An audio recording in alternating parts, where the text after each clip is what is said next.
Electronic സംവിധാനം വഴി പുതുക്കിയ ഇഖാമ കൈപ്പറ്റാൻ കമ്പനികളുടെ മുഅഖിബുമാർ പാസ്പോർട്ട് ഓഫീസിനെ സമീപിച്ചിരുന്ന രീതി ഓഗസ്റ്റ് 15-ന് നിർത്തലാക്കി. പകരം സൗദി പോസ്റ്റിന്റെ ഡോർ ഡെലിവറി സംവിധാനമായ വാസിൽ വഴിയാണ് തിരിച്ചറിയൽ കാർഡ് സ്ഥാപനത്തിൽ എത്തിക്കുക. ഓഗസ്റ്റ് 16 മുതൽ നിയമം പ്രാബല്യത്തിൽ വരുമെന്ന് ജൂണിൽ ആഭ്യന്തര മന്ത്രാലയത്തിന് കീഴിലെ ജവാസാത്ത് അധികൃതർ പ്രഖ്യാപിച്ചിരുന്നു. നിയമം പ്രാബല്യത്തിൽ വന്ന വിവരം പരസ്യങ്ങളിലൂടെയും മൊബൈൽ സന്ദേശങ്ങൾ വഴിയും ജനങ്ങളെ അറിയിച്ചു. കൂടാതെ ആഭ്യന്തര മന്ത്രാലയത്തിന്റെ അബ്ഷിർ സേവനത്തിൽ രജിസ്റ്റർ ചെയ്തിട്ടുള്ളവർ സൗദി പോസ്റ്റിന്റെ ഡോർ ഡെലിവറി സംവിധാനവും രജിസ്റ്റർ ചെയ്യണമെന്ന് ജവാസാത്ത് നിർദ്ദേശിച്ചു.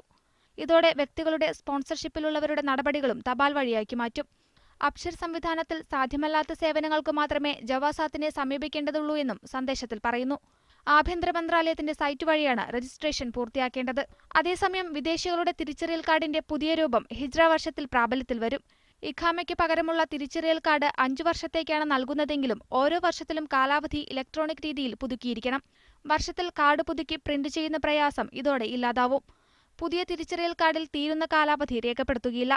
മറിച്ച് ഇലക്ട്രോണിക് സംവിധാനത്തിലാണ് കാലാവധി കാണിക്കുക. Media 1 Riyadh.